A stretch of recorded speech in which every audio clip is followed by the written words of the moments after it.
Hey everybody, Shadow Fantasy here. Welcome back to another episode of Park News. It is March 30th, 2018, and we've got a few things this week to kind of talk about. Kind of a slow week. There's not a whole lot of stuff really going on in the theme park business around the world, or for enthusiasts, really. We can start off with this one. Last weekend, right after I did my last Park News episode, King's Dominion opened up their new RMC coaster, Twisted Timber. Twisted Timbers is an RMC makeover of the Hurler, which opened in 1994 at both Carowinds and King's Dominion. There's two versions of this coaster, but they're identical. Was themed after the Wayne's World movie back then. So I guess they finally decided that it just needed a facelift. So King's Dominion has now hired Rocky Mountain Coasters to come in and redo the coaster. It actually keeps the same layout that the original did, like the same footprint and everything, but now they've added their own little tweaks to it that RMC does, and kind of what they can do. It features a 109-foot tall barrel roll first drop, 3,351 feet of track, 3 inversions, 20 airtime hills. 20 airtime. That's a lot. And a top speed of 54 miles per hour. So, guys, if you live close to the park, King's Dominion, and you haven't been yet, sounds like this weekend might be a great chance to catch a ride on this new RMC Thriller, depending on what the weather's going to be like this weekend. I know right now it's pretty rainy here where I'm at. All right, so with one coaster opening, let's move to the next one. We have one that has closing for good. Six Flags La Ronde Park has finally made it quite clear what their plans are for their Cobra, the Intamin stand-up coaster. After not even operating last year, many thought the park may sell the coaster to another park, or it may get transferred to another Six Flags park, because Six Flags likes to do that. That doesn't seem to be the case, as they are currently ripping it apart, and it seems this ride is headed for the scrapyard. Intamin stand-up coaster design was duplicated a handful of times. Now Shockwave at Drayton Manor will be the only one operating. Six Flags passed one around that lived at Magic Mountain, Great Adventure, Astro World, ended up collecting rust outside of Darien Lake for quite a few years. La Ronde's originally opened at Skara Sommerland in Sweden, so that is the last of that one. I checked out the layout for it. It looks like a very interesting layout. I didn't even know Intamin made stand-up coasters, so actually this was kind of news to me. All right, let's move on to some more construction. Construction continues over at Six Flags Over Georgia with their new Twisted Cyclone coaster. With much of the ride's track now installed, we're getting a good look at the twisted elements that RMC has up its sleeve for this ride. We got a completed double barrel roll section, which takes place right after the coaster's first drop. So trains will rise and roll over, then run through a highly banked 180-degree turn, and then roll once more, diving towards the ground. Very, very interesting on that one. Being the first major element after the first drop, these 2 barrel rolls should take place with the train moving at a pretty good speed. So Twisted Cyclone's announced top speed so far has been about 50 miles an hour. Once it actually opens, we'll see how fast it actually gets, I suppose. Traversing from there back to the other side of the ride, the trains will then move through a banked wave turn, and I mean banked. The trains will roll to right, nearly inverting as the train moves across the lift hill. From a different angle that you can see in this photo here, the coaster's first drop will plunge directly beneath this element. Still no word yet on when Six Flags Over Georgia plans to open up Twisted Cyclone, but there's not much track left to install now, so the rest of the ride contains a couple of overbanked turns, a heartline row, and, depending on when these actual photos were taken, most of these elements could even be complete now at this point. Let's move on to some more construction. American Dream. There is a new Gerstlauer coaster going in at the American Dream Nickelodeon Universe theme park in New Jersey.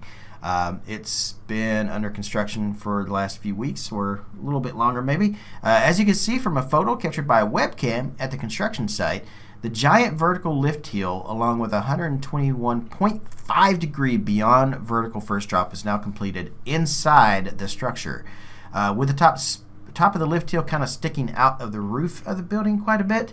So the coaster is pretty much a near clone of Takabisha from Japan's Fuji-Q Highland Park.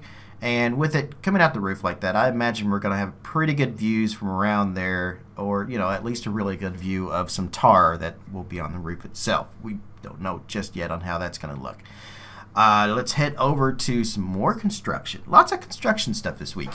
Worlds of Fun. Back in August, Worlds of Fun announced a new ride for the park called Nordic Chaser. At the time, not much was known about it other than just a logo.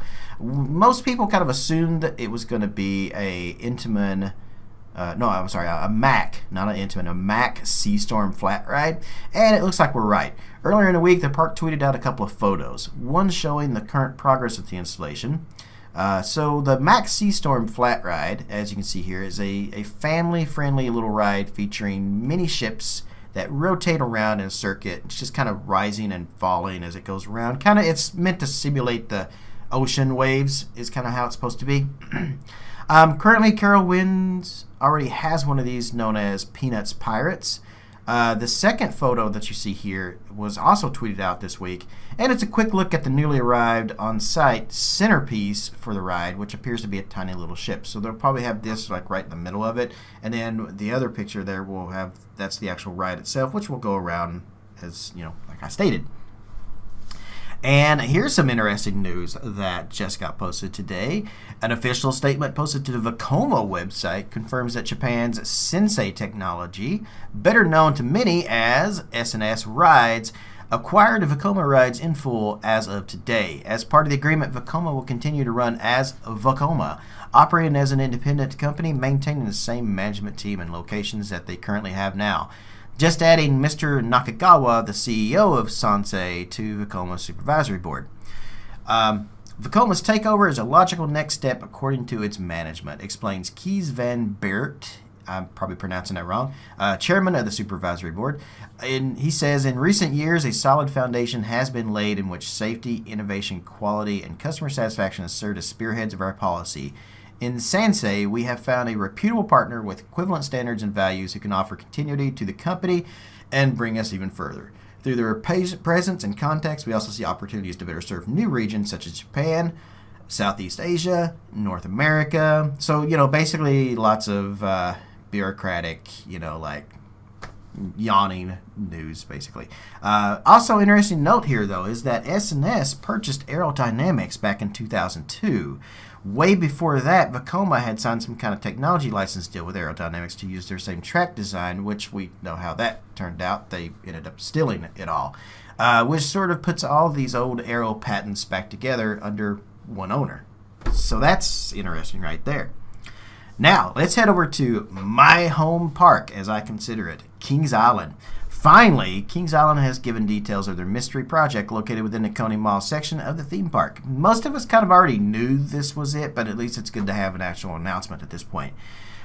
New this season will be the Coney Barbecue, a fast casual restaurant featuring various barbecue favorites, including smoked St. Louis-style ribs, pulled pork, rotisserie chicken, Queen City sausage, along with a fresh selection of side dishes. Probably mac and cheese, things like that. New dining location will be part of the park's dining plans, which are continuing to grow in popularity for both season pass holders and day-to-day visitors. Seen in these two pieces of concept art here, the building appears to be similar to other Cedar Fair restaurant additions in recent years. Cafeteria-style service that allows guests to choose which meal they want as they pass through. Park will be adding plenty of outdoor seating around Coney Barbecue for guests to enjoy as well. The restaurant's architecture and theming will pay tribute to the early days of Kings Island and Coney Mall, which is also evident in these two pieces of art. Kings Island's also announced one more new thing this year, the addition of a new executive chef, James Major. He's a two-time winner of Food Network's popular show Chopped, among many other accolades. He's also an Ohio native, and he will know exactly what kind of treats visitors will be looking for at Kings Island, and we wish him luck in this new position. I, for one, hope to get a chance to actually get up to Kings Island this year. I haven't been in a couple of years, and this sounds like, I love some barbecue, so yeah, I'm going to check this place out best I can. I'd love to try to get there on opening day, but I don't think that's going to happen. So to finish out today's episode, let's go with this little bit of news here. Disney. Of course, we can't do an episode without something from Disney. Disney fans, take note that the dates for the 2019 D23 Expo in Anaheim have been announced. The event to run between August 23rd and 25th, 2019. Tickets will go on sale online on August 23rd, so you may want to go grab those this year. So I tend to believe that these things do go pretty quick. Not something I'll ever get a chance to go to, but it's always great to see the news and stuff that comes out of that. So that's going to do it for today's episode of Park News. I can't wait to see you this weekend with more Crystal Gardens. And if you follow me on Twitch, I also do the live streams as well with Planet Coaster and other gamings as well. So check me out on there. Hope you guys have enjoyed this episode. And until later, bye-bye. Hey everyone, if you'd like to help support me and my channel, I have a Patreon page where you can do just that. You can pledge anything from $1 or more. Anyone who pledges $15 or more gets a unique, specially designed roller coaster from Planet Coaster made just for them. My little way of saying thanks. You can also just send donations as well if you don't want to join Patreon. And you can find those links in the video description below. Every tiny red cent I make from these means the world to me and is extremely helpful. If you're interested in my PC setup that I work with and play on that you see here, every piece of the system is described below with links to Amazon if you want to purchase them or anything else. Thanks for tuning in to my videos and my channel. If you aren't already a subscriber, click that on the screen below. And you can also check out a few of my other videos on the screen here as well. You can keep up to date on what's going on in my own little world via Twitter or watch me stream live on Twitch as well. Links are in the video description below. So wherever you are in the world, good morning, good afternoon, good evening, or good night.